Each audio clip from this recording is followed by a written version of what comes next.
What's up, guys? Today I would like to talk about my UFC Mount Rushmore list. All right, not to confuse y'all, this is not a pound for pound list, okay? This is not who's the best fighter ever, right? So you're not going to see like a John Jones, you're not going to see a DJ, you're not going to see a GSP on this type of list. To me, the Mount Rushmore list is like the pioneers of the UFC. Like, if you look at the Mount Rushmore, like the actual Mount Rushmore with the presidents on it, they got like George Washington, Abe Lincoln, I think Thomas Jefferson or something like that. They have old pioneer presidents, right? So these are going to be older UFC fighters, but they had to have brought something to the game to get to what we got now. Well, without further ado, here is my list. First, Royce Gracie. Royce Gracie is the star of all of UFC. All of the OG 1, 2, 3, 4, and 5. Royce Gracie was the star. He's in there representing his family's martial art, Gracie Jiu-Jitsu. And he's fighting bigger, tough opponents who are either representing other martial arts or just brawlers who want to get in there. Royce Gracie was like the first guy that got people to tune into it, even though there wasn't that many people tuning into UFC. The MMA was even illegal in a lot of states at this point. Next, we have Chuck Liddell. If you guys weren't there for the Chuck Liddell era in UFC, I'm sorry, but you missed out. Chuck Liddell had the craziest run, one of the craziest knockout streaks. He had one of the biggest beefs and rivalries in UFC against Tito Ortiz. Chuck's whole aura, the Iceman with the shorts and the facial hair with the mohawk and the tattoos, like this man, like I feel like he represented UFC as a whole during this time, during his run as champion. Like they literally had him go to Japan and fight in Pride to represent the UFC. Also, Chuck Liddell, like, he was also the guy back in the day when you're talking to your friend who didn't really watch UFC. He would probably know who Chuck Liddell is. Chuck Liddell was also in TV shows and movies around this time as well. I remember seeing him on a episode of Entourage. Next, we got Ronda Rousey. And I know this is going to make a lot of people mad. A lot of people are haters on Ronda Rousey, which personally, I don't dislike Ronda Rousey that much. But people are going to say she doesn't deserve to be on this list. But listen to this.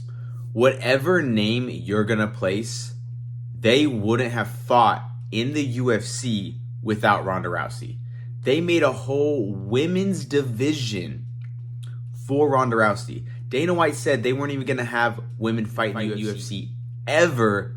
And then Ronda Rousey came about, and look it. Now we have, 3 or 4 women's divisions now? People were arguing about if Ronda Rousey could beat Floyd Mayweather in a fight at a certain point. And last, Conor McGregor.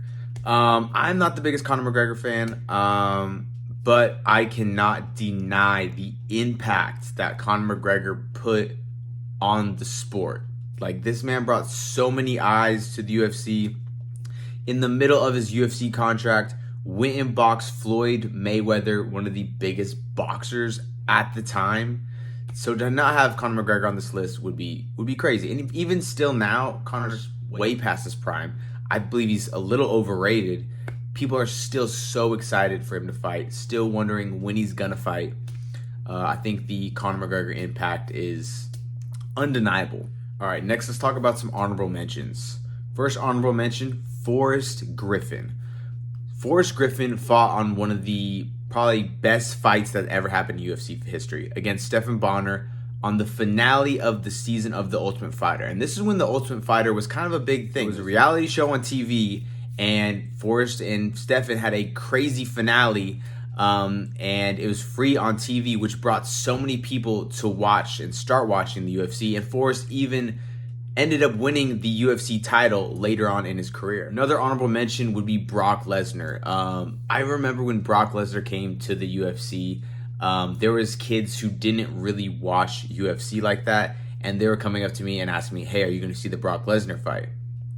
And I'm like, wow, like, now y'all are going to watch the UFC now that Brock Lesnar's in here, which is cool, but he did bring such an impact, even though he was only here for such a short amount of time. the Brock Lesnar impact is definitely undeniable. Next, if you didn't like me putting Hoist Gracie in there, I think the Shamrock brothers are a good mention, whether it's Frank or Ken. But yeah, I think the Shamrock brothers brought a lot of people, brought a lot of eyes over, especially Ken Shamrock coming from WWE as well. All right, the next honorable mention would have to be Tito Ortiz. Really, without Tito, Chuck Liddell would probably not have one of the biggest rivalries, some of the biggest fights. Tito and Chuck really pushed the needle back more. But Khabib Nurmagomedov, I think he was a big impact as well, alongside of Conor.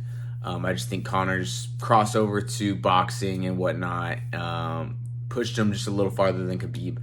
But yeah, this is my UFC Mount Rushmore and some of my honorable mentions. Like I said, this is more a pioneer and impact in the sport type of list, not a pound for pound list. Y'all let me know what you think in the comments, and stay tuned for the next video.